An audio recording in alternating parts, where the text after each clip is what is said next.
여러분은 죽고 싶다는 생각을 해보신 적이 있으신가요? 5년 전 갑작스럽게 남편이 뇌출혈로 쓰러져 의식을 잃고 후 장기 입원하게 되면서 하루아침에 일상이 완전히 달라져 버렸습니다. 그때 저는 정말 죽고 싶다라는 생각을 했습니다.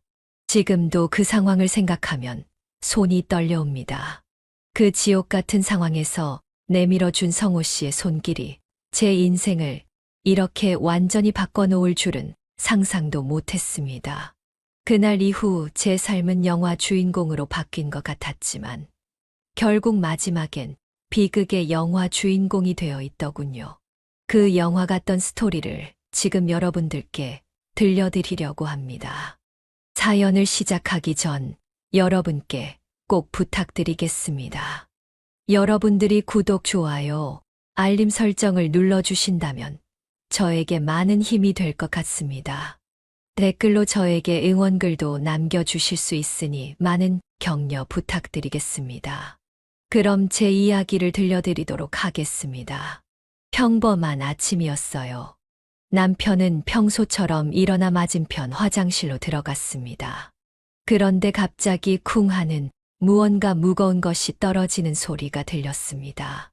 화장실 문을 열자마자 바닥에 쓰러진 남편을 발견했습니다. 얼굴은 창백했고 눈은 감겨 있었으며 아무런 반응이 없었습니다. 당시 저는 모든 것이 꿈인 줄 알았습니다. 제가 다니던 대형마트에서 주간 근무를 앞두고 있었고 그날도 평소와 다름없이 출근 준비를 하고 있었습니다. 하지만 순식간에 모든 계획이 바뀌었고 남편은 응급실로 그리고 중환자실로 옮겨졌습니다. 뇌출혈이 심각합니다. 수술이 필요합니다.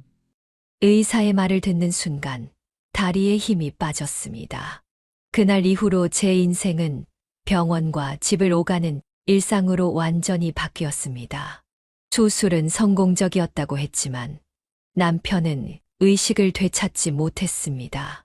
처음 몇 개월은 대학병원 중환자실에 있다가 상태가 안정되자 장기 요양이 가능한 지금의 요양병원으로 옮겨왔습니다. 매일 아침 출근하듯 병원에 와서 저녁까지 남편 곁을 지키는 것이 제 일상이 되었습니다. 언제쯤 의식이 돌아올까요? 처음엔 매일같이 의사에게 물었습니다. 하지만 시간이 지날수록 그 질문의 빈도는 줄어들었고 이제는 거의 묻지 않게 되었습니다. 의사도 간호사도 더 이상 희망적인 대답을 주지 않으니까요. 상태가 안정적이니 지켜봐야 합니다. 매번 같은 대답만 들을 뿐입니다. 남편과 함께했던 35년의 세월이 주마등처럼 스쳐 지나갑니다. 특별히 화려하거나 부유한 삶은 아니었지만 서로 의지하며 평범하게 살아왔습니다. 남편은 중소기업에서 기술직으로 일했고 저는 대형마트에서 일했습니다.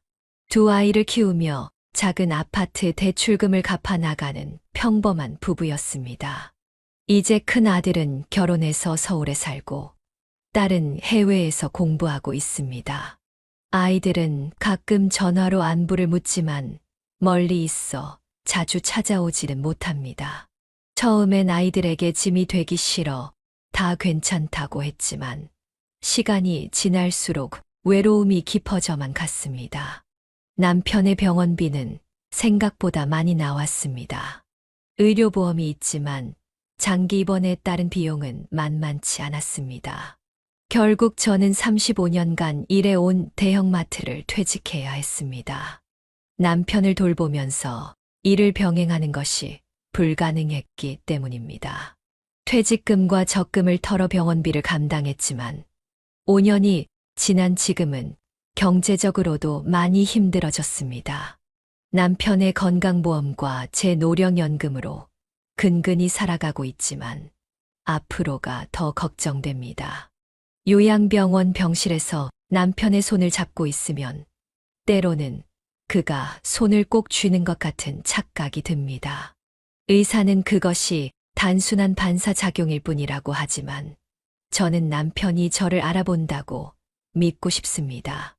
여보, 오늘도 비가 와요. 당신이 좋아하던 비 내리는 소리예요. 매일 이렇게 말을 걸지만 돌아오는 건 심전도 모니터의 규칙적인 소리뿐입니다.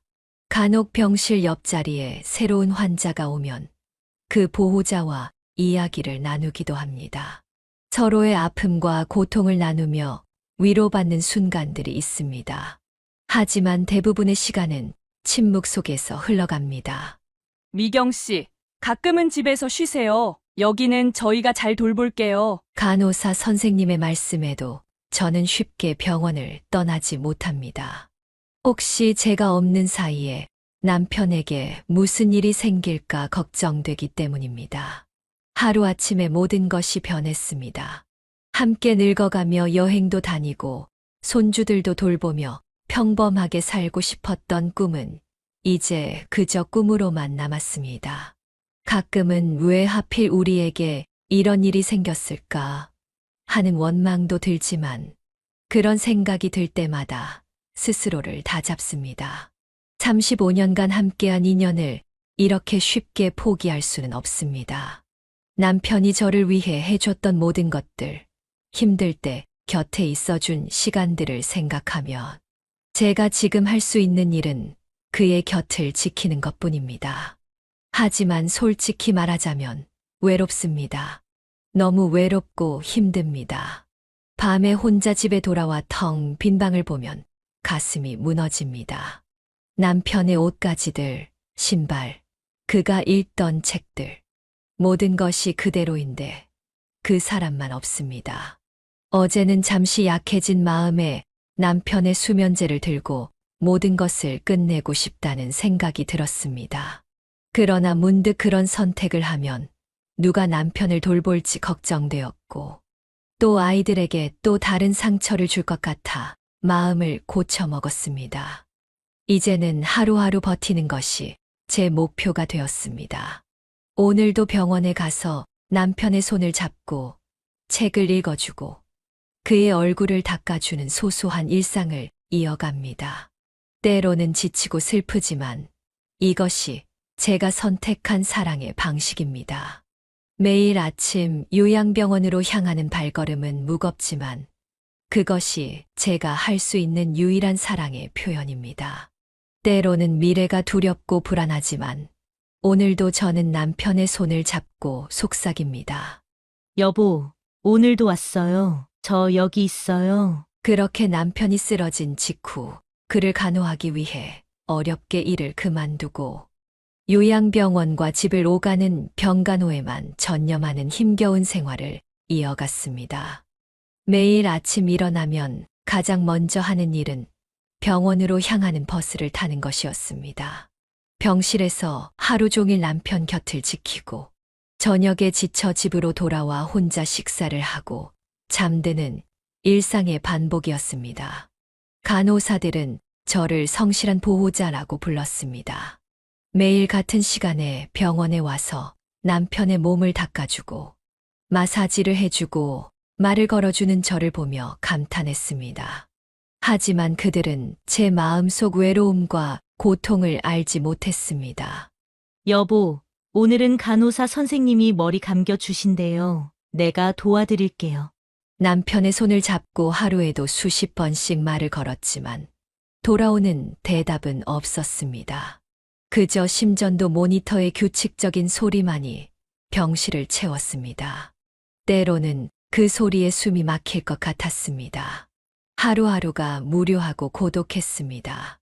가끔은 같은 병실의 다른 환자 보호자들과 대화를 나누기도 했습니다.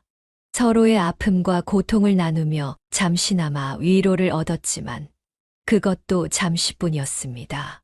모든 보호자들이 각자의 무거운 짐을 지고 있었으니까요. 밤에 홀로 집에 돌아와 텅 빈 거실에 앉아 있으면 외로움이 물밀듯이 밀려왔습니다. TV를 켜도 라디오를 들어도 그 공허함은 채워지지 않았습니다. 아이들은 각자의 삶을 살고 있었고 가끔 전화로 안부를 물어볼 뿐이었습니다. 엄마, 많이 힘들죠? 제가 서울에서 일 마무리되면 내려갈게요. 아들의 그 말을 몇 번이나 들었는지 모릅니다.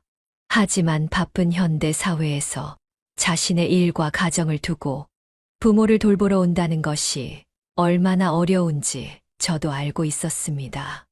그래서 늘 괜찮아. 엄마는 잘 지내고 있어. 너희 일이나 잘해. 라고 대답했습니다. 그렇게 무료하고 고독한 나날을 보내던 중 따스한 봄이 찾아왔습니다. 5년 동안 계속된 병원과 집만 오가는 단조로운 일상에 작은 변화가 생긴 것은 봄꽃이 만개하던 4월의 어느 날이었습니다. 요양병원 1층 로비에 특별한 공지가 붙었습니다. 마음의 위로를 찾는 인문학 여행이라는 제목의 무료 강좌가 시작된다는 내용이었습니다. 처음에는 별 관심이 없었습니다. 그런 강의들은 제가 처한 현실적인 문제를 해결해 주지 못할 테니까요. 하지만 간호사 선생님이 권유하셨습니다. 미경 씨, 이번 강좌 한번 들어보세요. 여기 오래 계신 보호자분들 사이에서 반응이 아주 좋다고 해요. 그렇게 반신반의하는 마음으로 첫 강의에 참석했습니다. 병원 내 작은 세미나실은 저처럼 지친 표정의 보호자들로 꽉 차 있었습니다. 조용한 기대감 속에서 강사가 들어왔고 그 순간 처음으로 제 마음에 작은 파문이 일었습니다. 안녕하세요. 여러분, 제 이름은 박성우입니다. 오늘부터 함께 마음의 여행을 떠나보려고 합니다. 단정한 차림새의 64세 남성 박성우 씨는 부드러운 목소리로 자기 소개를 시작했습니다. 그는 전직 대학 교수였으며 10년 전 아내를 암으로 잃은 후 같은 상황에 처한 사람들을 위한 봉사활동을 하고 있다고 했습니다. 첫인상은 따뜻했습니다. 흰 머리가 섞인 단정한 머리, 깊게 팬 주름 속에서도 빛나는 눈빛, 그리고 무엇보다 진심이 느껴지는 미소가 인상적이었습니다. 그날의 주제는 상실과 함께 살아가기였습니다. 그는 자신의 경험을 솔직하게 나누었습니다. 아내의 투병, 그녀를 떠나보낸 슬픔, 그리고 그 이후 허망한 시간들. 마치 제 이야기를 듣는 것 같았습니다. 비록 제 남편은 세상을 떠난 것은 아니지만 일상에서의 그의 부재는 비슷한 상실감을 안겨주었으니까요. 우리는 모두 어떤 형태로든 상실을 경험합니다. 하지만 상실 속에서도 우리는 삶을 이어가야 합니다. 그것이 사랑하는 이들이 우리에게 바라는 일이기도 하죠. 그의 말 한마디 한마디가 마음에 깊이 박혔습니다. 특히 그가 아내의 투병 시절 겪었던 감정들, 무력감과 분노, 그리고 절망. 그 모든 것이 지금 제가 겪고 있는 것과 너무 닮아 있어서 눈물이 나올 뻔했습니다. 강의가 끝나고 서로의 경험을 나누는 시간이 이어졌습니다. 처음엔 말하기를 망설였지만 다른 보호자들이 자신의 이야기를 나누는 것을 보며 용기를 얻었습니다. 제가 남편의 갑작스러운 발병과 5년간의 병간호로 힘들었던 마음을 이야기했을 때 성호 씨는 진심 어린 공감과 이해의 눈빛으로 경청해 주었습니다. 첫 강의가 끝난 후 성호 씨는 다음 주에 있을 두 번째 강의에 대해 안내했습니다. 주제는 일상에서 작은 위안 찾기였습니다. 그 순간 무언가에 이끌리듯 다음 주에도 오고 싶다는 생각이 들었습니다. 일주일 후 두 번째 강의에 참석했습니다. 이번에는 더 편안한 마음으로 세미나실에 들어설 수 있었습니다. 성호 씨는 참석자 모두의 이름을 기억하고 있었고 저를 보자 반갑게 인사했습니다. 미경 씨, 다시 오셨군요. 정말 반갑습니다. 그 작은 관심이 마음을 따뜻하게 했습니다. 두 번째 강의에서 성호 씨는 일상에서 작은 기쁨을 찾는 방법에 대해 이야기했습니다. 창밖의 하늘을 바라보기, 간단한 스트레칭으로 몸의 긴장을 풀기, 좋아하는 음악 듣기, 사소하지만 의미 있는 방법들이었습니다. 강의가 거듭될수록 성호 씨의 존재는 제 일상의 작은 빛이 되어갔습니다. 매주 화요일 그의 강의는 제가 기다리는 유일한 시간이 되었습니다.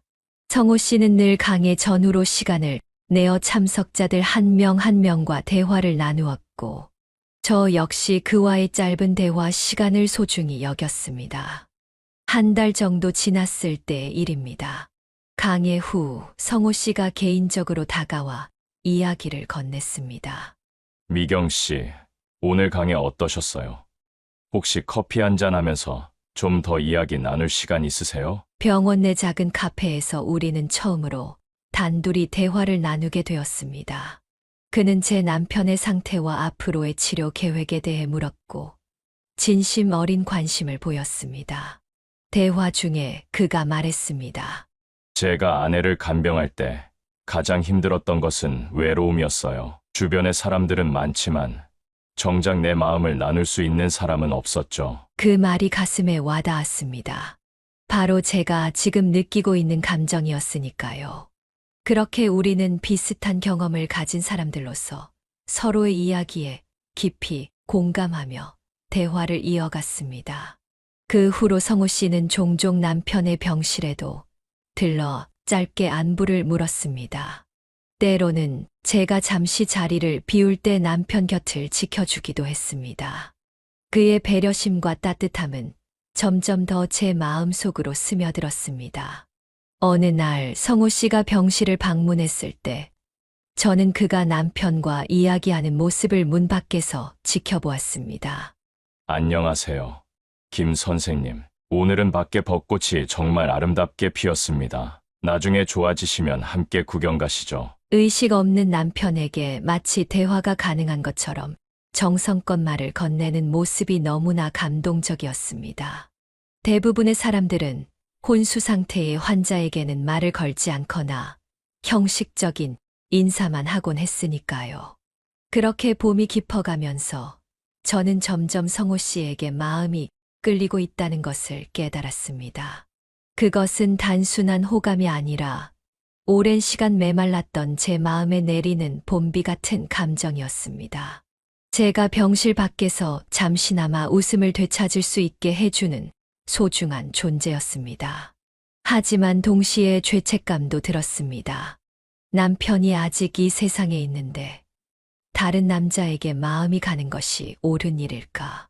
그럼에도 불구하고 성호 씨와의 만남은 제게 작은 행복을 가져다 주었습니다. 오랜만에 누군가와 진심으로 소통하는 느낌, 이해받고 있다는 안도감, 그리고 무엇보다 다시 여자로서 존재하고 있다는 사실을 느끼게 해주었습니다. 성호 씨는 늘 적절한 거리를 유지하며 깊은 배려심을 보여주었습니다. 그는 결코 제 상황을 이용하거나 선을 넘는 행동을 하지 않았습니다. 그저 같은 아픔을 겪은 사람으로서 제게 위로와 힘이 되어주고자 했을 뿐입니다. 인문학 강좌가 끝날 무렵 박성호 선생님은 저에게 특별한 제안을 하셨습니다. 강의실을 나서는 저를 따라오더니 조심스럽게 말씀하셨습니다. 미경 씨, 혹시 시간 되시면 제가 운영하는 독서 모임에 한번 참여해 보시겠어요? 병간호로 지친 분들의 마음을 돌보는데 독서만큼 좋은 것이 없더라고요. 처음엔 망설였습니다. 다른 활동을 한다는 것이 남편에 대한 배신처럼 느껴졌습니다. 5년 동안 병실과 집만 오가던 저에게 새로운 사람들을 만나는 것은 상상도 할 수 없는 일이었습니다. 게다가 요즘 같은 시대에 낯선 남자의 제안을 받아들이는 것이 조심스럽기도 했습니다. 죄송해요. 제가 병간호 때문에 시간이 없어서. 조심스럽게 거절했지만 성호 씨는 아무렇지 않게 권유했습니다. 매주 목요일 오후 3시부터 5시까지예요. 병원에서 도보로 10분 거리에 있는 가을 카페에서 모이고 있어요. 언제든 편하실 때 오셔도 됩니다. 부담 갖지 마시고요. 그 말을 듣고 돌아오는 길에 많은 생각이 들었습니다. 지난 5년간 저는 오직 남편만 바라보며 살았습니다. 제 삶은 온통 병원 냄새와 소독약 냄새로 가득 차 있었고 유일한 대화 상대는 간호사와 의사뿐이었습니다. 문득 이런 삶이 언제까지 계속될지, 제 인생은 어떻게 될지 막막한 생각이 들었습니다. 일주일 동안 고민한 끝에 용기를 내어 독서 모임에 참석하기로 했습니다. 목요일 아침 평소보다 더 일찍 병원에 가서 남편의 상태를 살피고 간호사에게 당부했습니다. 오늘 잠시 개인적인 일이 있어서 2시간 정도 자리를 비울게요. 혹시 무슨 일 있으면 바로 연락 주세요. 간호사는 오히려 반가워하셨습니다. 미경 씨, 맘 편히 다녀오세요. 가끔은 자신을 위한 시간도 필요한 거예요. 김 선생님은 제가 잘 돌볼게요. 그렇게 처음으로 독서 모임에 발을 들였습니다. 가을 카페는 조용하고 아늑한 분위기의 작은 카페였습니다. 안쪽 테이블에는 이미 5명 정도가 모여 있었고, 성호 씨가 제일 먼저 저를 발견하고 반갑게 맞아주었습니다. 미경 씨, 오셨군요. 정말 반갑습니다. 여러분, 오늘 새로운 회원이 오셨어요. 김미경 씨입니다. 둥근 테이블에 앉은 사람들은 각자 자기소개를 해주었습니다. 중년 여성 2분은 저처럼 가족을 간병하는 보호자였고, 나머지는 은퇴한 교사, 주부, 그리고 대학생까지 다양했습니다. 모두 삶의 어느 지점에서 위로가 필요했던 사람들이었습니다. 그날의 책은 공지영의 우리들의 행복한 시간이었습니다. 죽음을 앞둔 사형수와 자살을 시도했던 여성의 이야기를 통해 삶의 의미와 용서, 그리고 희망에 대해 다룬 소설이었습니다. 책 내용을 간략히 정리한 후 성호 씨는 모두에게 느낀 점을 물었습니다. 처음에는 말을 꺼내기가 어려웠습니다. 5년 동안 거의 대화다운 대화를 나누지 않았으니까요. 하지만 다른 분들의 진솔한 이야기를 들으며 조금씩 마음의 문이 열렸습니다. 마침내 제 차례가 왔을 때 떨리는 목소리로 말했습니다. 소설 속 유정처럼 저도 종종 삶의 의미를 잃어버릴 때가 있어요. 남편이 의식 없이 누워있는 모습을 보면서 우리의 미래는 어떻게 될지 때로는 정말 견디기 힘들어요. 말을 하다 보니 눈물이 나왔습니다. 다들 조용히 경청해 주셨고, 특히 성우 씨는 깊이 공감하는 눈빛으로 저를 바라봤습니다. 제가 말을 마치자 그가 따뜻하게 말했습니다. 미경 씨의 이야기를 들으니 제 아내를 간병하던 시절이 떠오르네요. 그때 제가 가장 필요로 했던 건 누군가 제 이야기를 들어주는 것이었어요. 혼자가 아니라는 느낌. 그것이 저를 버티게 했죠. 그 말에 마음이 울컥했습니다. 정확히 지금 제가 필요로 하는 것이었으니까요. 모임이 끝나고 돌아가는 버스 안에서 오랜만에 마음이 가벼워지는 느낌이었습니다. 5년 동안 숨도 제대로 쉬지 못하고 달려온 것 같은데 잠시나마 숨을 돌릴 수 있는 시간이 주어진 기분이었습니다. 다음 주에도 독서 모임에 참석했습니다. 이번에는 더 편안한 마음으로 카페 문을 열 수 있었습니다. 모두가 반갑게 맞아주었고, 특히 성우 씨는 제가 오는 것을 기다렸다는 듯이 미소 지었습니다. 그날의 책은 김영하의 살인자의 기억법이었습니다. 알츠하이머병에 걸린 노인의 이야기를 통해 기억과 정체성에 대해 생각해보는 소설이었습니다. 토론 중에 저는 남편의 상태에 대해 솔직하게 이야기했습니다. 의사들은 남편이 의식을 되찾을 가능성이 매우 낮다고 했지만 저는 여전히 희망을 놓지 않고 있다고요. 때로는 남편이 저를 알아보는 것 같은 순간들이 있다고 말했습니다. 그때 성우 씨가 진지한 표정으로 말했습니다. 저는 아내가 떠나기 전날 밤, 그녀가 저를 알아봤다고 확신해요. 의사들은 불가능하다고 했지만 그녀의 눈빛이 달랐어요. 미경 씨, 그런 순간들을 소중히 여기세요. 그게 진짜일 수도 있으니까요. 그 말이 큰 위로가 되었습니다. 의학적으로는 설명할 수 없지만 사랑하는 사람 사이에는 특별한 연결이 있다는 그의 믿음이 저에게도 전해진 것 같았습니다. 그렇게 매주 목요일은 제가 기다리는 특별한 날이 되었습니다. 아침에 일어나면 먼저 남편의 병원을 찾아가 점심 식사까지 함께하고 오후에는 독서 모임에 참석했습니다. 그곳에서 만나는 사람들은 각자의 아픔과 고통을 안고 있었지만 책을 통해 서로 위로하고 힘을 얻었습니다. 한 달이 지나자 저는 조금씩 변화하고 있었습니다. 병원에서도 간호사들이 알아차릴 정도였습니다. 미경 씨, 요즘 표정이 밝아 보여요. 뭔가 좋은 일 있으세요? 독서 모임에서 나누는 대화와 토론은 제게 새로운 시각을 가져다 주었습니다. 책 속 인물들의 삶을 통해 제 상황을 객관적으로 바라볼 수 있게 되었고, 다른 사람들의 경험을 들으며 제가 혼자가 아니라는 위안을 얻었습니다. 특히 성호 씨의 존재는 제게 큰 힘이 되었습니다. 그는 결코 선을 넘거나 부적절한 행동을 하지 않았습니다. 오히려 제가 남편을 더 잘 이해하고 간병할 수 있도록 조언해주고 제 자신을 돌보는 방법을 알려주었습니다. 그렇게 시간이 흐르면서 저는 독서 모임에서 받았던 스트레스를 함께 나누고 위로받으면서 오랜만에 편안하고 행복한 감정을 느끼게 되었습니다. 5년 만에 처음으로 제가 아내나 간병인이 아닌 한 사람의 김미경으로 존재할 수 있는 시간이었습니다. 여름이 지나고 가을이 시작될 무렵 9월의 마지막 독서 모임 날이었습니다. 가을 카페의 창가에 모여 앉아 현기영의 순이 삼촌을 읽은 소감을 나누고 있었습니다.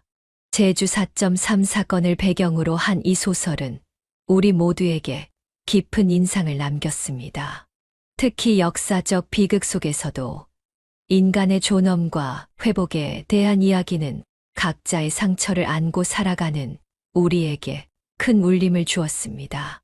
토론이 활발하게 이어지던 중 성호 씨가 특별한 제안을 했습니다. 다들 책을 통해 많은 것을 느끼셨을 텐데, 실제 역사적 현장을 직접 둘러보면 더 깊은 이해가 가능할 것 같아요. 다음 달에 제주도로 문학 탐방을 떠나는 건 어떨까요? 그 말에 모두가 흥미를 보였습니다. 하루 이틀이 아닌 3박 4일 일정으로 소설 속 배경이 된 장소들을 직접 방문하며 심도 있는 토론을 이어가자는 계획이었습니다.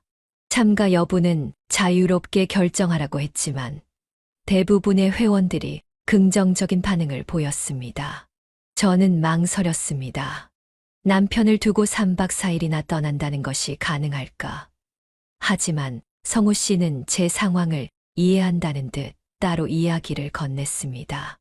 미경 씨, 부담 갖지 마세요. 남편분 상황이 걱정되시면 참여하기 어려우실 테니까요. 하지만 혹시 가능하시다면 이번 기회가 미경 씨에게도 잠시나마 숨을 돌릴 시간이 될 수 있을 것 같아서요. 집으로 돌아와 고민했습니다. 5년 동안 단 하루도 남편 곁을 떠나본 적이 없었습니다.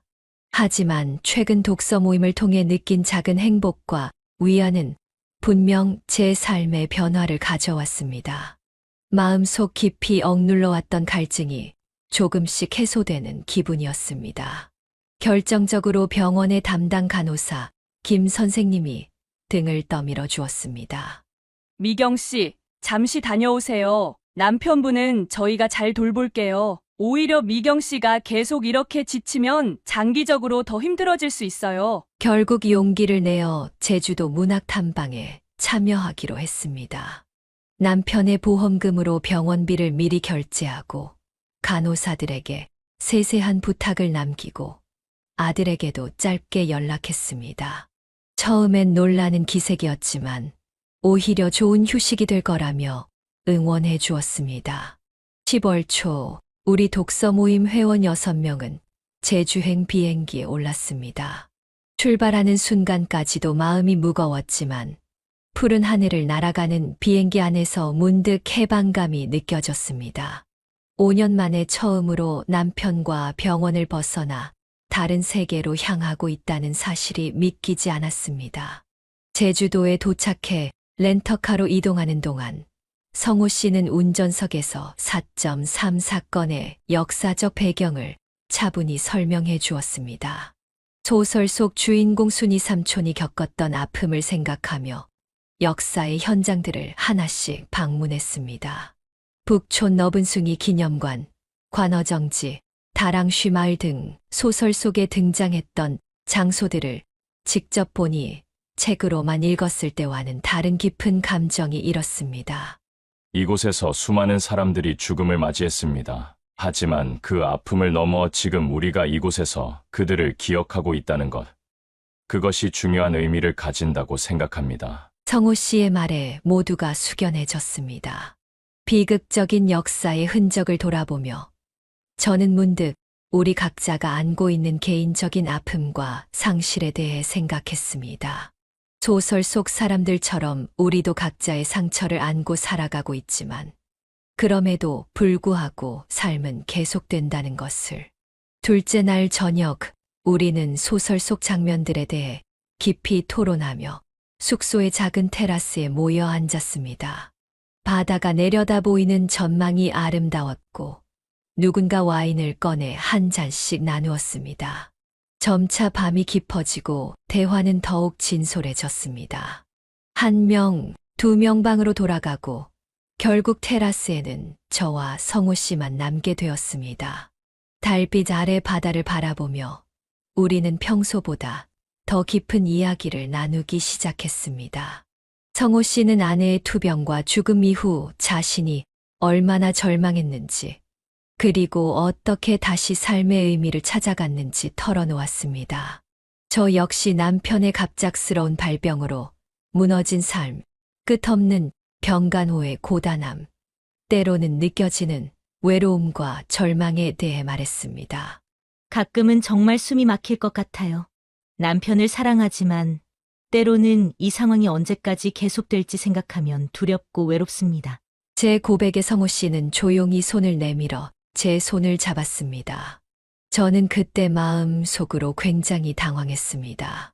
하지만 그 따뜻한 손길에서 오랫동안 느끼지 못했던 위안과 공감을 느꼈습니다. 달빛과 바다 소리, 그리고 와인의 은은한 향기가 어우러진 그 순간, 우리는 서로를 바라보았습니다. 그의 눈빛에서 제 마음과 같은 감정을 읽었습니다. 5년 동안 억눌러온 감정들이 한순간에 폭발했습니다. 우리는 서로를 향해 몸을 기울였고, 그렇게 처음으로 입술이 닿았습니다. 짧은 순간이었지만, 그 키스에는 우리의 모든 외로움과 갈망, 위로와 이해가 담겨 있었습니다. 그의 눈빛에는 망설임과 죄책감, 그리고 깊은 갈망이 뒤섞여 있었습니다. 잠시 침묵이 흘렀고 그는 조심스럽게 제 손을 잡았습니다. 그의 손에서 단호함이 느껴졌습니다. 저는 아무 말도 할 수 없었습니다. 대신 그의 손을 더 단단히 잡았습니다. 성호 씨는 그 답을 이해한 듯 조용히 일어나 저를 그의 방으로 안내했습니다. 문이 닫히고 우리는 다시 한번 서로의 눈을 바라보았습니다. 달빛만이 비치는 어두운 방 안에서 성호 씨는 조심스럽게 저에게 다가왔습니다. 그의 손이 제 뺨을 부드럽게 쓰다듬었고 입술이 제 이마에 닿았습니다. 그 부드러운 접촉에 온몸이 떨려왔습니다. 괜찮으세요? 그가 속삭였습니다. 저는 고개를 끄덕였고 성호 씨는 천천히 저를 침대로 이끌었습니다. 그의 모든 행동은 조심스럽고 배려가 담겨 있었습니다. 오랜 시간 누군가의 사랑스러운 터치를 느끼지 못했던 저에게 그의 부드러운 손길은 마치 오아시스와 같았습니다. 성호 씨의 입술이 제 입술을 향해 내려왔고 우리는 깊은 키스를 나누었습니다. 그의 손은 제 몸을 탐험하듯 천천히 움직였고 오랫동안 잊고 있었던 감각들이 하나둘 깨어났습니다. 그는 모든 과정에서 제 반응을 살피며 진행했고 그 세심함의 마음이 더욱 열렸습니다. 달빛이 비추는 침대 위에서 성호 씨는 제 옷을 하나씩 벗겨주었습니다. 제 몸이 드러날 때마다 그는 경이로움을 담은 눈빛으로 바라보았고 그 시선에 부끄러움보다는 여자로서의 자신감이 되살아났습니다. 그의 손길은 때로는 부드럽게, 때로는 열정적으로 제 몸 곳곳을 어루만졌습니다. 우리가 하나가 되었을 때 시간이 멈춘 것 같았습니다. 성호 씨는 끊임없이 제 눈을 바라보며 사랑을 속삭였고 저는 그의 품에 안겨 모든 것을 내어주었습니다. 그는 제 감정과 욕망을 완벽하게 이해하고 충족시켜 주는 것 같았습니다. 그 밤, 저는 오랫동안 잊고 있었던 감정들을 다시 느꼈습니다. 여자로서의 욕망, 누군가에게 사랑받고 있다는 감각, 그리고 살아있다는 확신. 성호 씨의 리드 아래 저는 스스로도 몰랐던 열정을 발견했습니다. 이성적으로는 잘못된 선택이라는 것을 알면서도 감정적으로는 거부할 수 없는 순간이었습니다. 그의 품에 안겨 있는 동안만큼은 모든 걱정과 고통, 죄책감이 사라졌습니다. 다음 날 아침 눈을 떴을 때 성호 씨의 품에 안겨 있는 제 모습에 현실감이 밀려왔습니다. 창밖으로 보이는 제주의 아침 풍경은 아름다웠지만 마음 한편에는 죄책감이 스며들기 시작했습니다. 남편이 병원 침대에 무력하게 누워있는 동안 저는 다른 남자의 품에서 밤을 보냈던 것입니다. 성호 씨는 제 표정을 읽었는지 조용히 하지만 단호하게 말했습니다. 후회하지 마세요. 미경 씨, 저흰 그저 서로의 아픔을 이해하고 위로해 줬을 뿐이에요. 남은 일정 동안 우리는 다른 회원들 앞에서는 평소와 다름없이 행동했습니다. 하지만 눈빛이 마주칠 때마다, 손이 스치듯 닿을 때마다 그 밤의 기억이 되살아났습니다. 제주도에서의 마지막 밤, 우리는 다시 한번 서로의 품에 안겼고 깊은 감정을 나누었습니다. 서울로 돌아오는 비행기 안에서 저는 이제 어떻게 해야 할지 고민했습니다. 그것이 단지 여행 중의 일시적인 감정이었는지 아니면 계속 이어나갈 관계인지. 하지만 성호 씨의 진지한 눈빛을 보며 저는 이미 결정을 내렸다는 것을 깨달았습니다. 선을 넘어버린 그 순간부터 저는 이미 돌아올 수 없는 강을 건넌 것이었습니다. 제주도에서 돌아온 후 저는 마치 다른 사람이 된 것 같았습니다.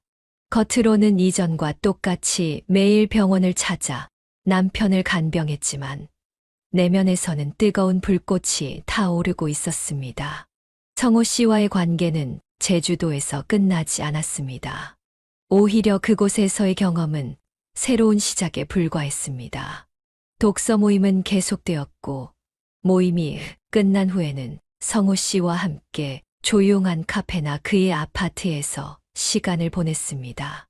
우리는 철저히 비밀을 유지했습니다. 독서 모임 회원들 중 아무도 우리 관계를 눈치채지 못했고 병원 관계자들도 마찬가지였습니다. 남편의 상태가 안정적이라는 이유로 가끔은 하루나 이틀 개인적인 일로 병원에 가지 않을 때도 있었습니다. 그 시간은 모두 성호 씨와 함께 했습니다. 성호 씨는 모든 것이 완벽했습니다.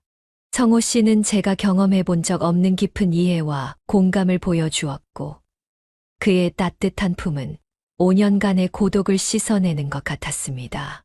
우리는 서로에게 기대어 웃고, 울고 사랑을 나누었습니다. 하지만 시간이 흐를수록 죄책감이 커져갔습니다. 특히 병원에서 남편의 얼굴을 볼 때마다 가슴이 찢어지는 듯한 고통이 밀려왔습니다. 의식 없이 누워있는 남편을 바라보며 제가 다른 남자의 품에 안겨 있었다는 사실이 너무나 부끄러웠습니다. 때로는 남편이 모든 것을 알고 있지만 말할 수 없는 것은 아닐까 하는 두려움에 시달리기도 했습니다. 여보, 미안해요. 정말 미안해요. 병실에서 남편의 손을 잡고 흐느끼는 날이 많아졌습니다. 그러면서도 성호 씨에게 향하는 마음을 멈출 수 없었습니다. 그것은 마치 두 개의 다른 세계를 오가는 것 같았습니다.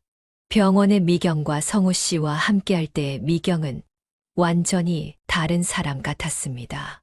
밤마다 잠들기 전 괴로운 양심의 가책으로 몸부림쳤습니다. 성호 씨를 포기해야 할까? 하지만 그러면 또다시 그 고독한 병간호의 나날로 돌아가야 합니다.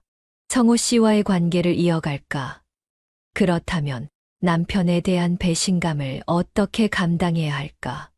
무엇이 옳은 선택인지 알 수 없었습니다.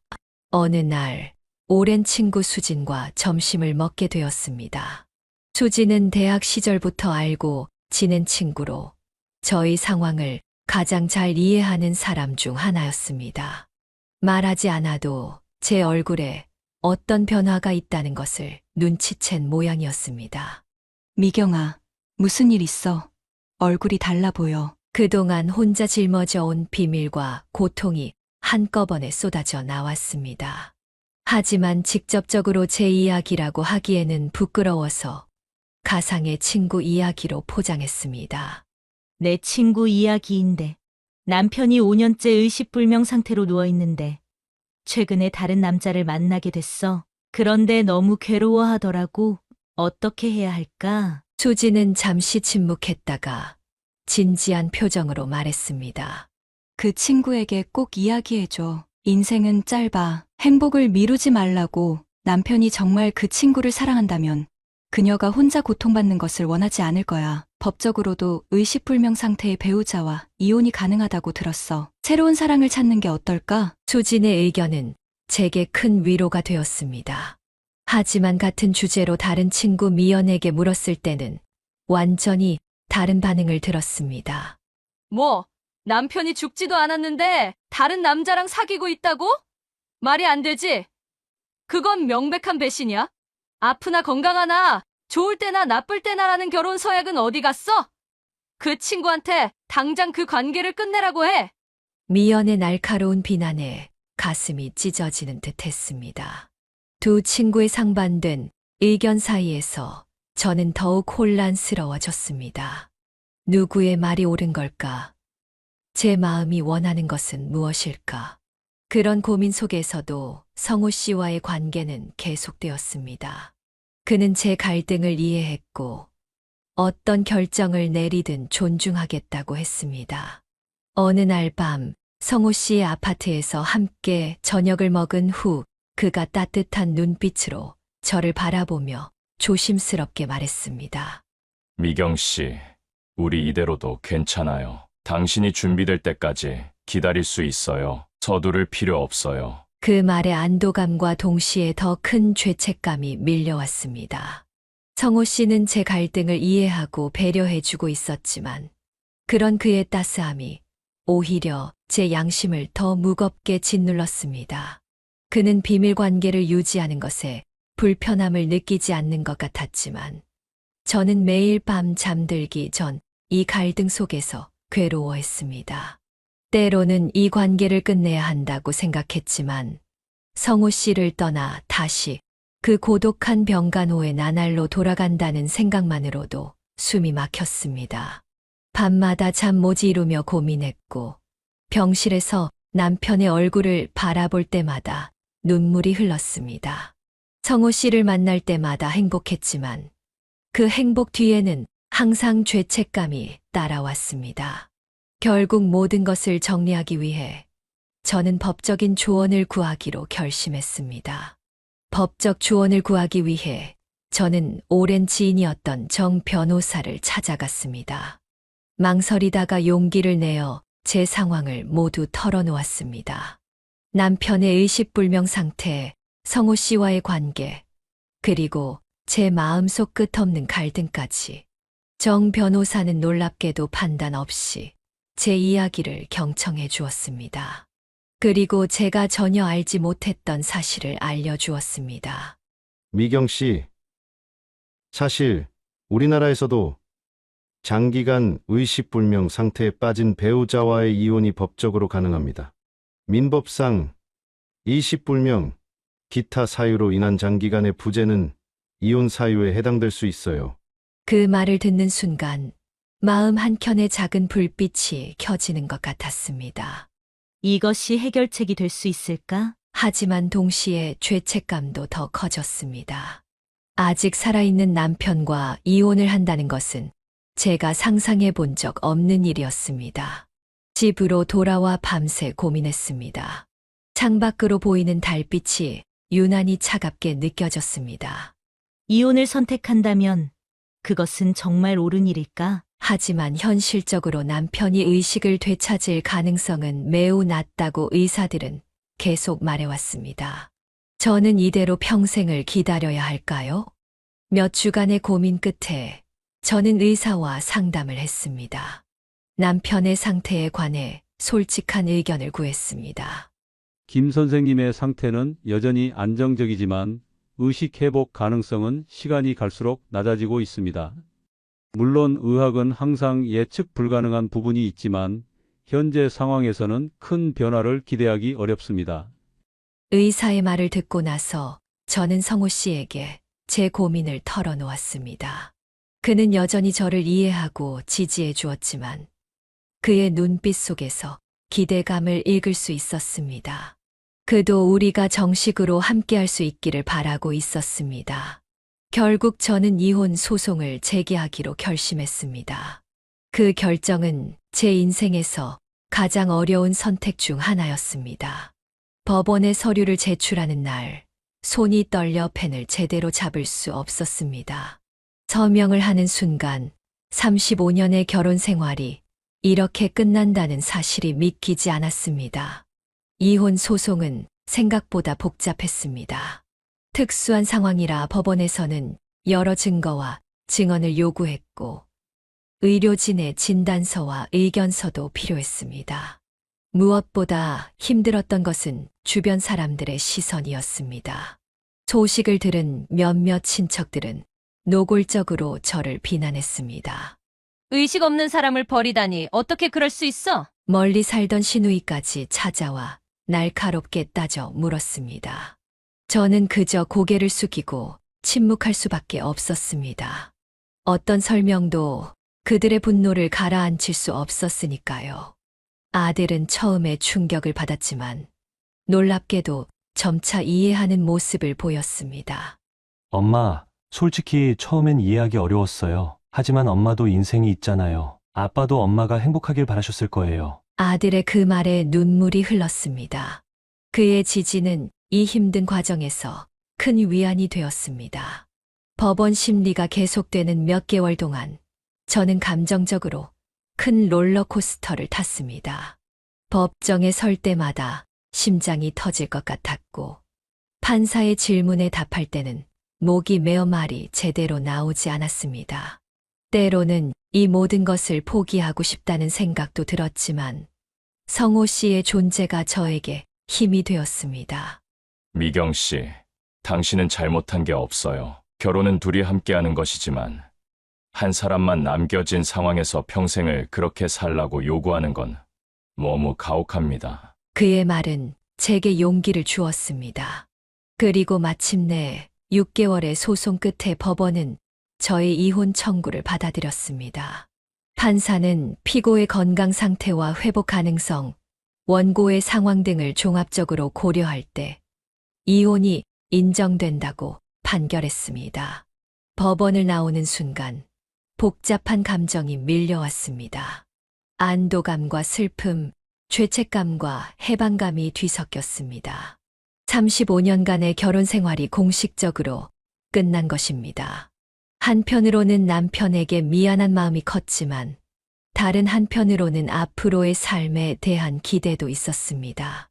물론 이혼 후에도 저는 여전히 전 남편을 정기적으로 방문했습니다.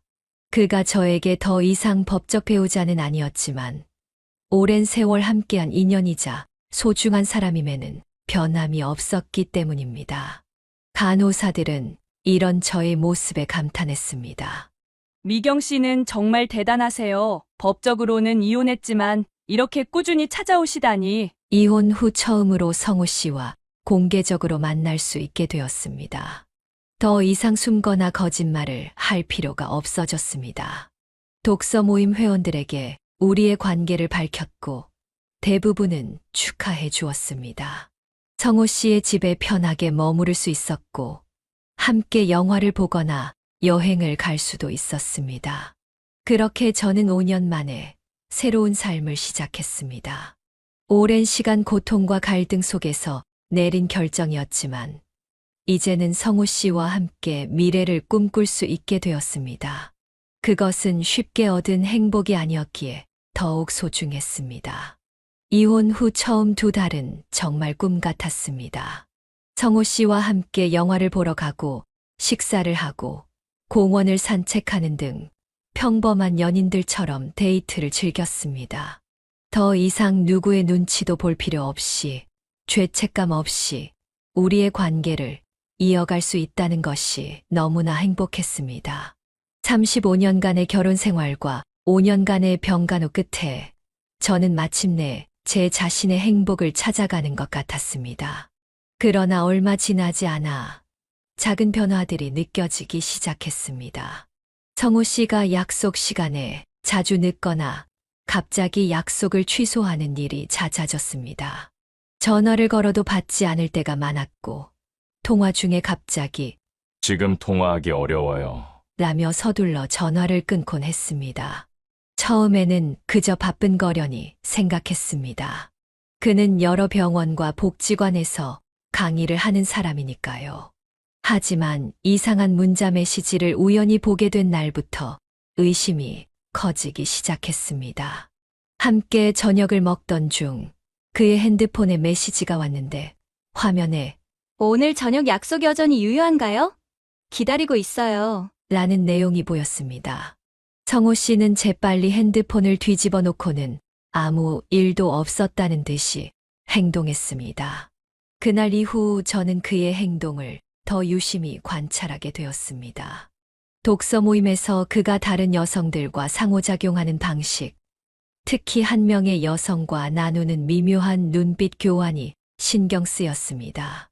그 여성은 최근에 모임에 들어온 사람으로 남편을 암으로 잃고 혼자 사는 50대 중반의 여성이었습니다. 의심이 커지면서 마음이 불안해졌습니다. 하지만 확신이 없었기에 쉽게 물어볼 수 없었습니다. 그러던 어느 날 우연히 독서 모임의 오래된 회원인 윤 선생님과 마주치게 되었습니다. 동네 마트에서 장을 보던 중이었는데 그녀가 먼저 다가와 인사했습니다. 미경 씨, 요즘 잘 지내세요?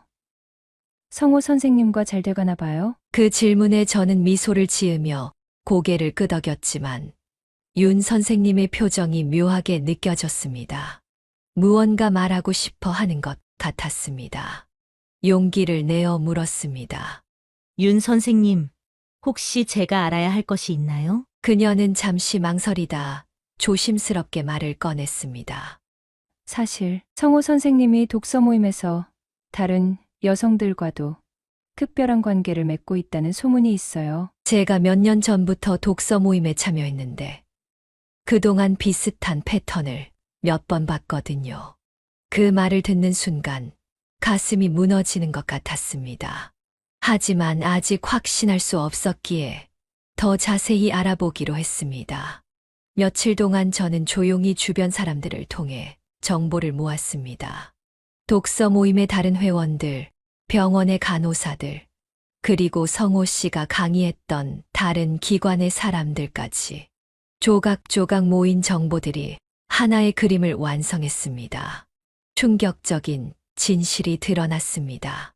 성호 씨는 독서 모임을 통해 저뿐만 아니라 여러 여성과 깊은 관계를 맺고 있었던 것입니다. 현재도 독서 모임의 새 회원인 그 여성과 관계를 진행 중이었고, 다른 병원의 독서 모임에서도 비슷한 관계가 있다는 소문이 있었습니다. 그의 패턴은 항상 비슷했습니다. 배우자를 잃었거나 간병 중인 중년 여성들을 감정적으로 지지해 주다가 점차 더 깊은 관계로 발전시키는 것이었습니다. 진실을 알게 된 날 밤, 저는 잠을 이룰 수 없었습니다. 제가 특별하다고 생각했던 관계, 제가 모든 것을 걸고 선택했던 사랑이 그저 그의 오래된 게임의 일부였다니. 배신감과 분노, 수치심이 한꺼번에 밀려왔습니다. 다음 날, 저는 그를 직접 만나 진실을 확인하기로 했습니다. 성호 씨의 아파트를 찾아갔고, 문을 열자마자 모든 것을 물었습니다. 성우 씨, 솔직하게 말해주세요.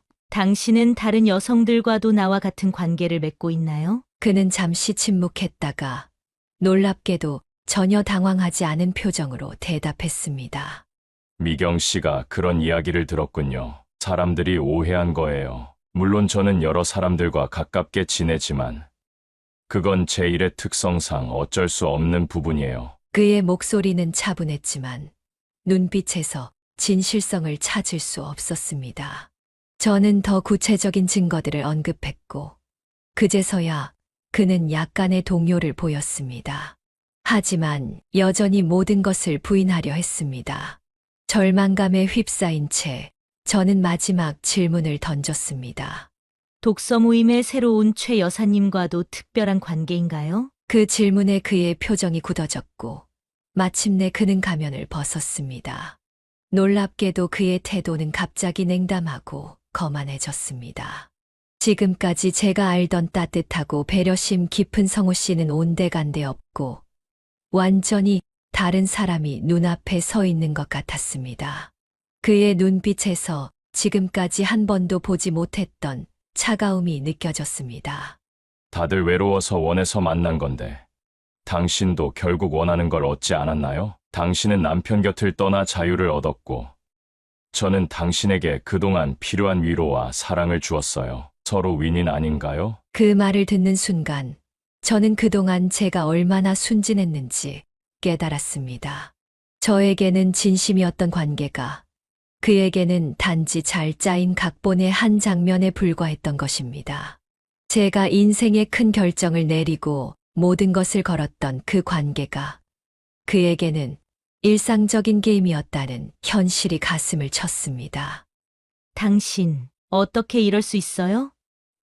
내가 얼마나 고통스러운 시간을 거쳐 이혼을 결정했는지 알잖아요. 그런데 그게 당신에게는 그저 말을 잇지 못하고 목이 메었습니다. 눈물이 볼을 타고 흘렀지만 그는 전혀 동요하지 않았습니다. 오히려 가벼운 한숨을 내쉬며 말했습니다. 미경 씨, 이런 반응은 예상했어요. 하지만 솔직히 말하면 당신도 즐거웠잖아요? 5년 동안 병간호로 지쳐 있었던 당신에게 저는 새로운 활력이 되어 주었고 당신도 그걸 원했어요. 내가 당신만 특별하게 대해줄 거라고 생각한 건 당신의 오해였을 뿐이에요. 그의 말 한마디 한마디가 칼처럼 가슴을 파고들었습니다.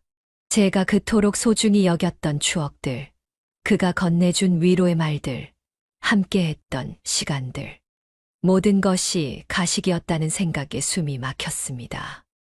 그럼 제주도에서는 그때도 당신은 연기를 한 거예요? 떨리는 목소리로 물었지만 이미 답은 알고 있었습니다. 그는 어깨를 으쓱하며 미소를 지었습니다. 그 미소가 이제는 얼마나 가식적으로 보이는지, 어떻게 그 따뜻해 보이는 눈빛 뒤에 이런 냉혹함이 숨어 있었는지 믿기지 않았습니다. 당신만 그런 경험을 한 것도 아니에요. 사람들은 모두 위로가 필요하고 특히 당신처럼 오랫동안 병간호를 하며 외로웠던 분들은 더 쉽게 마음을 열죠. 그걸 나쁘게 볼 필요는 없어요. 그냥 서로 필요한 것을 주고받은 관계였을 뿐이니까요. 그의 태연한 말투에 분노가 치밀었습니다. 단 한 번도 그가 이렇게 차갑고 계산적인 사람일 줄은 몰랐습니다. 그와 함께했던 모든 순간들이 머릿속을 스쳐 지나갔습니다.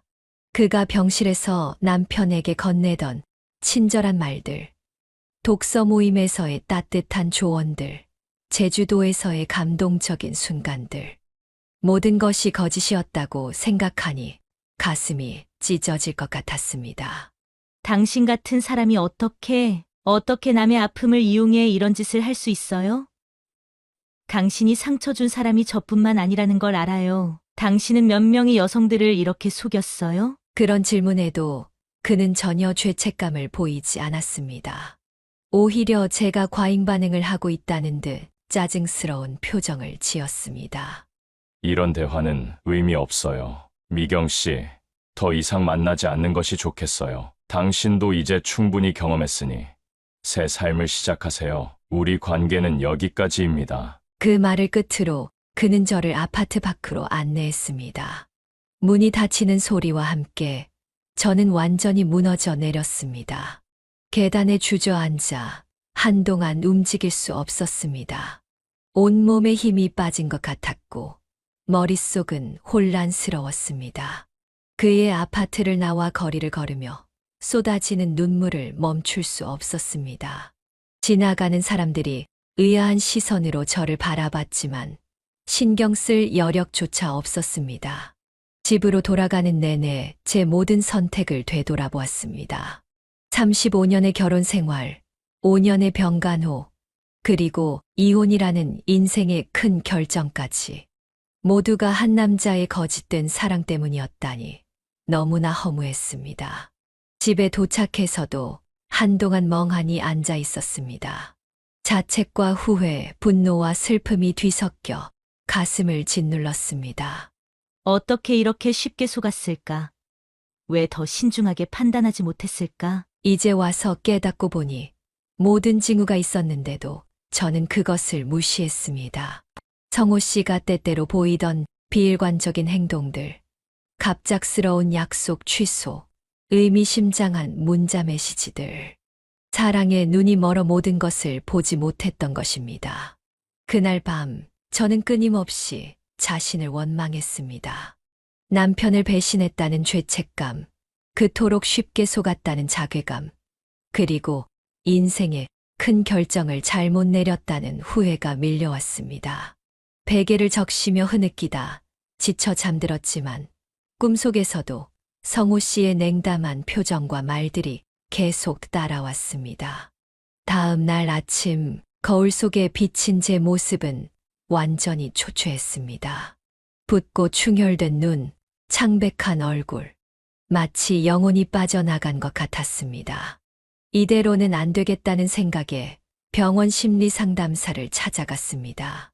미경 씨, 많이 힘드셨겠네요. 하지만 자신을 너무 책망하지 마세요. 이런 일은 누구에게나 일어날 수 있어요. 상담사의 위로에도 불구하고 제 마음속 상처는 쉽게 아물지 않았습니다.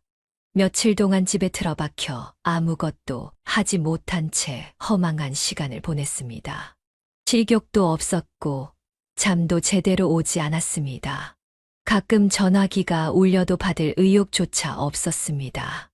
어느 날 아침 문득 남편 생각이 났습니다.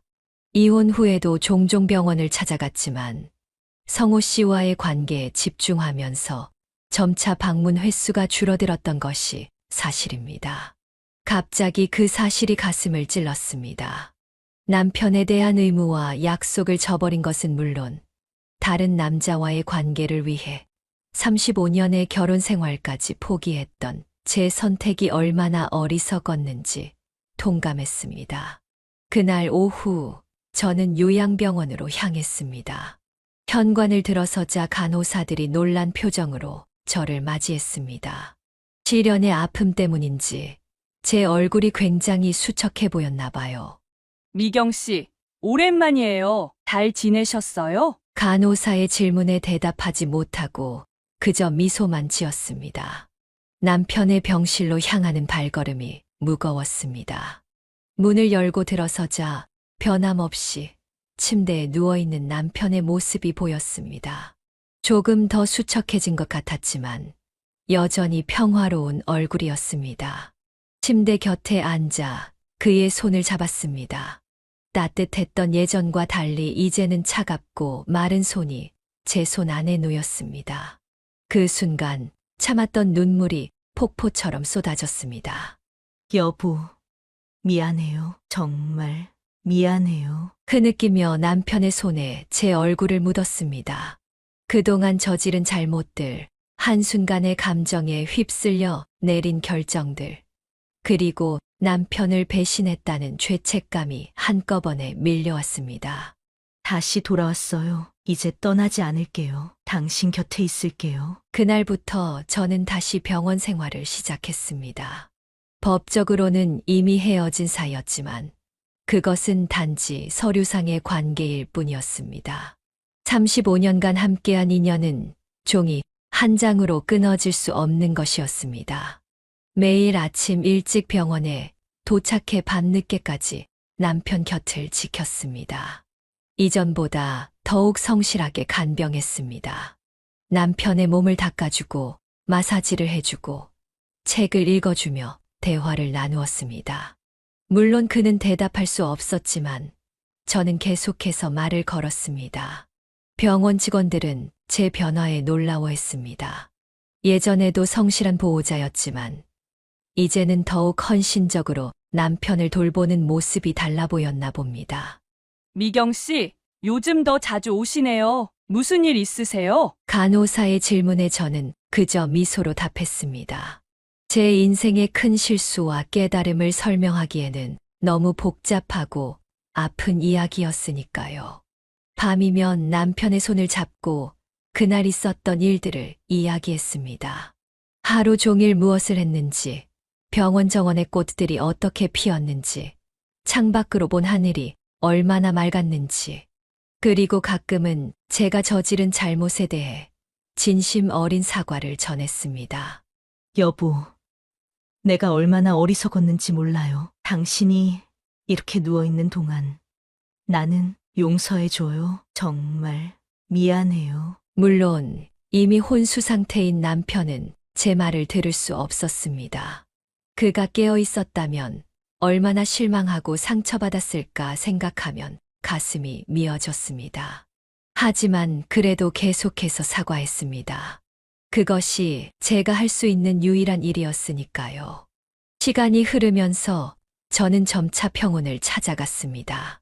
성호 씨에 대한 분노와 배신감은 여전했지만 그것보다 남편에 대한 미안함과 책임감이 더 컸습니다.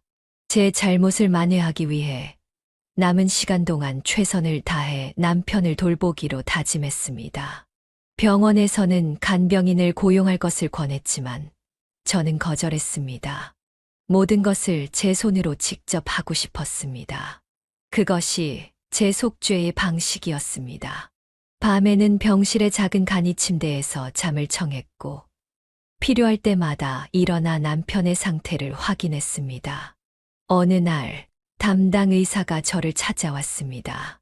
미경 씨, 김 선생님의 상태가 점점 악화되고 있어요. 장기 기능이 서서히 저하되고 있습니다. 마음의 준비를 하시는 게 좋을 것 같습니다. 그 말을 듣는 순간 세상이 무너지는 것 같았습니다. 남편과 다시 화해하고 제대로 사과할 시간이 얼마 남지 않았다는 사실에 절망감이 밀려왔습니다. 그날 밤 저는 남편의 손을 꼭 붙잡고 밤새 울었습니다. 제발 조금만 더 버텨줘요. 내가 잘못했어요. 다시 시작할 수 있게 기회를 주세요. 하지만 의학적 현실은 냉혹했습니다. 의사의 예상대로 남편의 상태는 점점 나빠졌고 기계의 도움이 더욱 필요해졌습니다. 그럼에도 저는 희망을 버리지 않았습니다. 매일 그의 귀에 속삭였습니다. 여보, 당신은 강한 사람이잖아요. 꼭 이겨낼 수 있어요. 내가 여기 있어요. 간호사들은 제게 휴식을 취하라고 권했지만 저는 한시도 남편 곁을 떠나지 않았습니다. 그가 깨어나든 아니든 마지막 순간까지 함께하고 싶었습니다. 법적으로는 이미 남이 되었지만 제 마음속에서는 여전히 제 남편이었으니까요. 그렇게 다시 시작된 병간호는 제게 새로운 의미를 가져다 주었습니다. 이전에는 의무감에서 시작된 간병이었다면 이제는 진정한 사랑과 속죄의 마음으로 남편을 돌보는 시간이 되었습니다. 비록 그가 제 말을 듣지 못하고 제 사과를 받아들일 수 없다 하더라도 그 과정 자체가 제게는 치유가 되었습니다. 남편의 상태는 날이 갈수록 악화되었습니다. 의사들은 장기 기능이 하나둘씩 멈추고 있다고 했습니다. 저는 그의 손을 놓지 않고 매일을 병원에서 보냈습니다. 때로는 그에게 책을 읽어주고 때로는 우리의 추억을 이야기했습니다. 5일 정도 지난 새벽 3시쯤이었습니다. 갑자기 울리는 전화벨 소리에 잠에서 깼습니다. 아들의 다급한 목소리가 수화기 너머로 들려왔습니다. 엄마, 지금 병원에서 연락이 왔어요. 아버지가 갑자기 상태가 나빠지셨대요. 빨리 병원으로 가보세요. 저도 지금 서울에서 출발할게요. 순간 심장이 멎는 것 같았습니다. 허둥지둥 옷을 껴입고 택시를 불러 병원으로 달려갔습니다.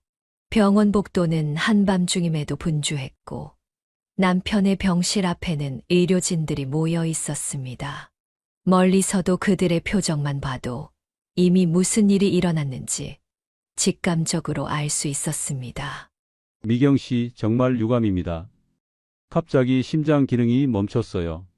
최선을 다했지만 의사의 말이 끝나기도 전에 병실로 뛰어들어갔습니다. 남편은 마치 잠든 것처럼 평화롭게 누워 있었습니다. 하지만 심전도 모니터에는 더 이상 그 익숙한 선이 움직이지 않았고 그의 손은 차갑게 식어 있었습니다. 아니에요. 이럴 순 없어요. 남편의 몸에 엎드려 울었습니다. 3년 동안의 병간 후 그리고 다시 돌아와 함께한 시간들. 끝내 그는 한마디 말도 없이 아무런 반응도 없이 떠나버렸습니다. 그에게 제대로 사과할 기회조차 얻지 못한 채 모든 것이 끝나버렸습니다. 새벽에 달려온 아들은 저를 부축해 의사실로 데려갔습니다.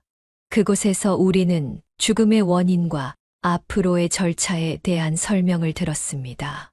모든 것이 꿈만 같았습니다. 아직도 믿기지 않았습니다. 방금 전까지만 해도 그의 손을 잡고 있었는데 이제는 영원히 그 손을 잡을 수 없다니. 장례 준비는 아들이 주도적으로 해주었습니다. 비록 법적으로는 이혼한 상태였지만 오랜 세월 함께한 부부였기에 아무도 그것을 문제 삼지 않았습니다. 오히려 주변 사람들은 이혼했음에도 끝까지 간병했다며 저를 위로했습니다. 그런 위로가 더 가슴 아팠습니다. 그들은 제가 남편을 배신했던 일을 모르니까요. 장례식장은 생각보다 많은 조문객으로 붐볐습니다. 남편이 군 생활을 했던 동료들, 직장 동료들, 그리고 요양병원의 의료진들까지 많은 사람들이 그를 기억하고 있었습니다. 검은 상복을 입고 영정 앞에 앉아 있으면서 저는 남편의 사진을 보며 끊임없이 눈물을 흘렸습니다. 어머니, 너무 자책하지 마세요. 아버지도 이해하실 거예요. 아들의 위로에도 눈물은 멈추지 않았습니다. 그가 정말 이해할 수 있을까요? 의식 없이 누워있는 동안 아내가 다른 남자와 관계를 맺고 심지어 이혼까지 했다는 사실을 아무리 생각해도 용서받을 수 없는 일이라고 느꼈습니다. 장례식 내내 저는 형식적인 인사와 위로의 말들을 받으며 자동적으로 움직였습니다. 하지만 내면에서는 끊임없이 자책과 후회의 목소리가 울려 퍼졌습니다. 이런 결말을 알았다면 그런 선택을 하지 않았을 텐데 왜 그렇게 어리석었을까? 왜 그렇게 쉽게 유혹에 넘어갔을까? 발인 날 남편의 관이 장례식장을 떠날 때 저는 그의 마지막 가는 길을 배웅하며 무너져 내렸습니다. 이제 정말 끝이구나. 다시는 그에게 사과할 수도 용서를 구할 수도 없다는 현실이 저를 덮쳤습니다. 화장장에서 그의 유고를 받아들고 납골당에 앉지 않은 순간까지 눈물은 마르지 않았습니다. 35년간의 결혼 생활, 그리고 3년간의 병간 후, 그 모든 시간이 이렇게 끝나다니 믿기지 않았습니다. 장례를 마치고 빈 집으로 돌아왔을 때 고요함이 저를 압도했습니다. 이제 더 이상 병원에 갈 필요도 남편을 돌볼 일도 없습니다.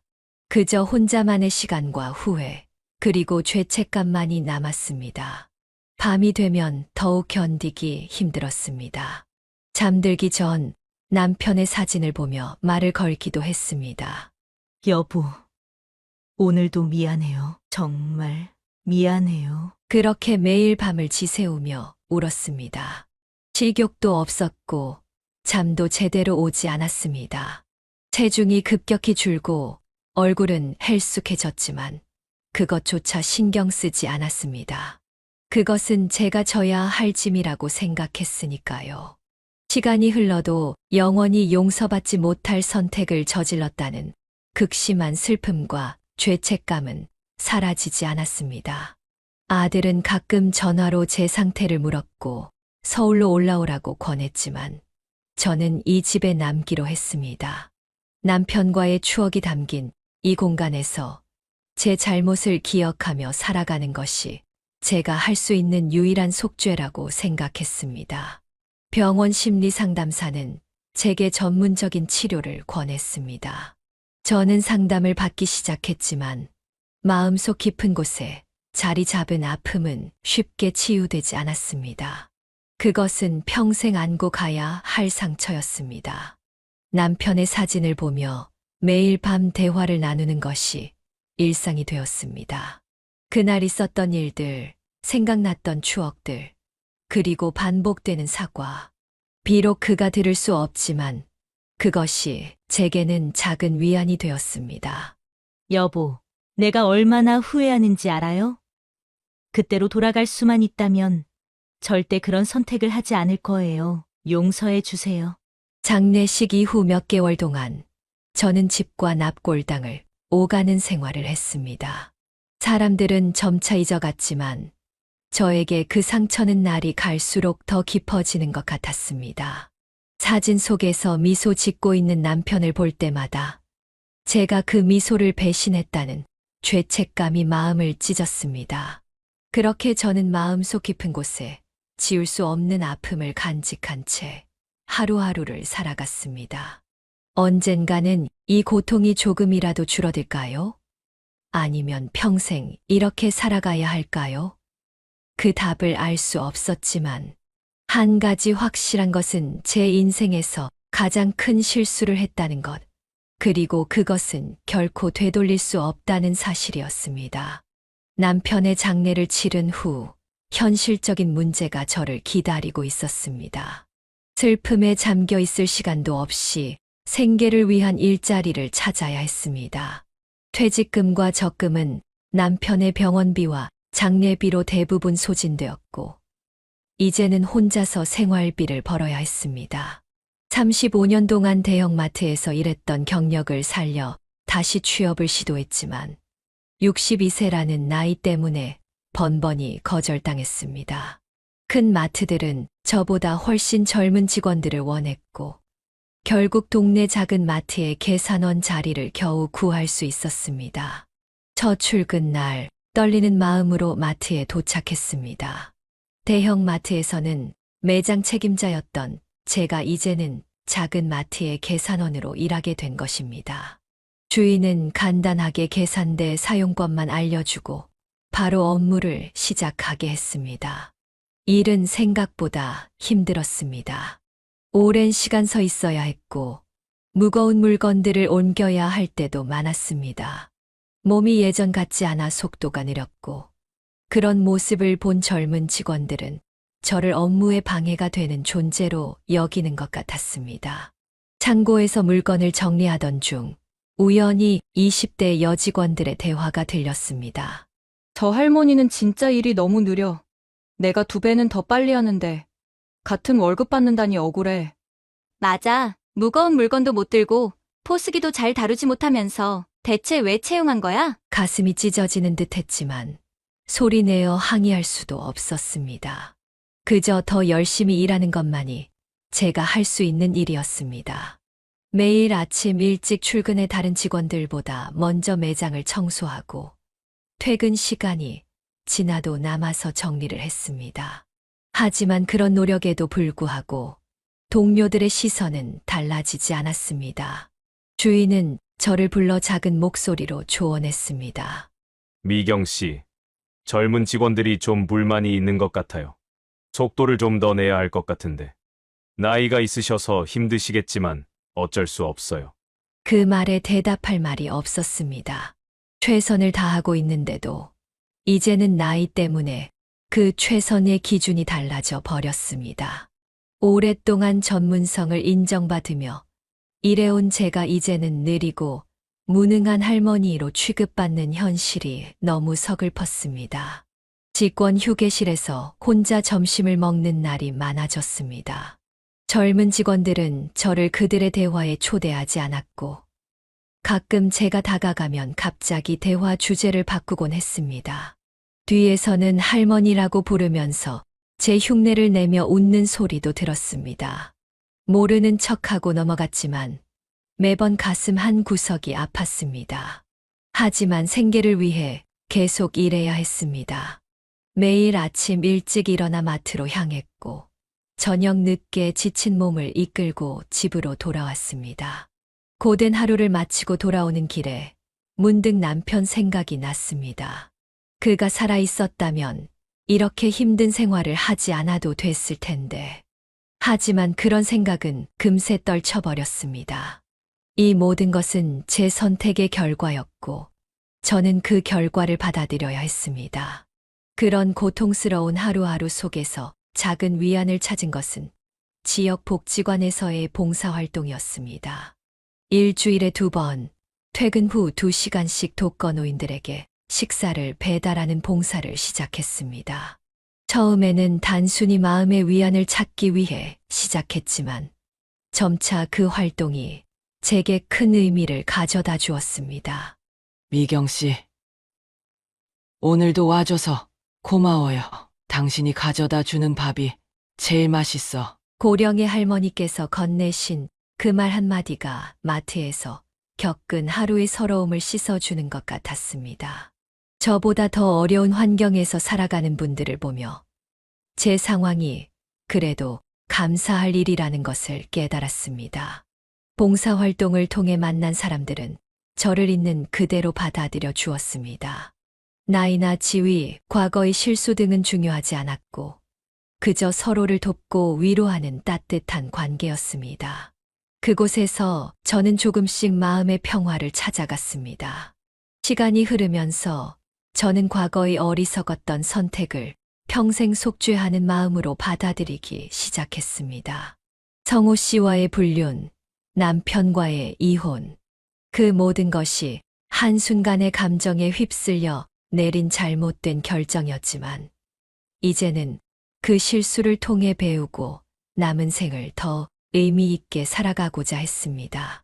지나간 일은 바꿀 수 없어요. 하지만 앞으로의 삶은 달라질 수 있어요. 미경 씨가 지금 하고 있는 봉사활동처럼 다른 사람들을 돕는 것이 스스로를 용서하는 방법이 될 수 있어요. 복지관 선생님의 말씀이 큰 위로가 되었습니다. 그래서 저는 남편을 기리며 조용하고 담담하게 살아가기로 다짐했습니다. 매월 납골당을 찾아 남편과 대화를 나누고 그가 좋아했던 음식을 차려 제사를 지냈습니다. 시간이 지날수록 극심한 죄책감은 조금씩 누그러들었고 대신 그를 기억하고 존중하는 마음으로 채워졌습니다. 마트에서의 힘든 일과 봉사활동을 병행하며 저는 하루하루를 소중하게 여기게 되었습니다. 과거를 후회하기보다는 현재에 충실하고 남은 생을 의미 있게 살아가는 것이 진정한 속죄라고 생각했습니다. 봉사활동을 하면서 알게 된 한 노인분께서 제게 해주신 말씀이 가슴에 깊이 남았습니다.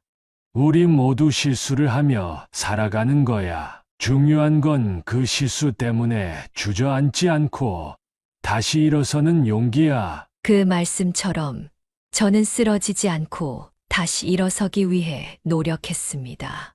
비록 마트에서는 젊은 직원들에게 무시당하고 뒷담화의 대상이 되지만 봉사활동에서는 존중받고 감사받는 존재로 살아갔습니다. 그 대비 속에서 저는 진정한 가치가 어디에 있는지 깨달았습니다. 이제 저는 62세, 아직 긴 여정이 남아 있습니다. 때로는 외롭고 때로는 힘들지만 저는 남편을 기리는 마음으로 묵묵히 걸어갈 것입니다. 과거의 실수를 교훈 삼아 앞으로는 더 현명하고 따뜻하게 살아가고자 합니다. 그것이 제가 할 수 있는 최선의 속죄이자 남편에 대한 진정한 사랑의 표현이라고 믿습니다. 여러분, 인생에는 누구나 실수와 후회의 순간이 있지만 그것을 어떻게 받아들이고 앞으로 나아가느냐가 중요하다는 것을 함께 느끼셨길 바랍니다. 제 이야기가 마음에 와닿으셨다면 구독과 좋아요, 그리고 알림 설정을 눌러주시면 큰 힘이 됩니다. 구독과 좋아요는 모두 무료이니 부담 없이 눌러주세요. 여러분의 한 번의 클릭이 더 많은 이야기를 나눌 수 있는 기회를 만듭니다. 또한 댓글로 여러분의 생각이나 비슷한 경험을 나눠주시면 서로에게 위로와 용기가 될 수 있을 것 같습니다. 인생의 지혜를 함께 나누는 소중한 시간이 되었으면 합니다. 다음에 더 의미 있는 이야기로 찾아뵙겠습니다. 지금까지 인생의 후반부를 이야기하다 지혜사연이었습니다. 끝까지 들어주셔서 진심으로 감사합니다.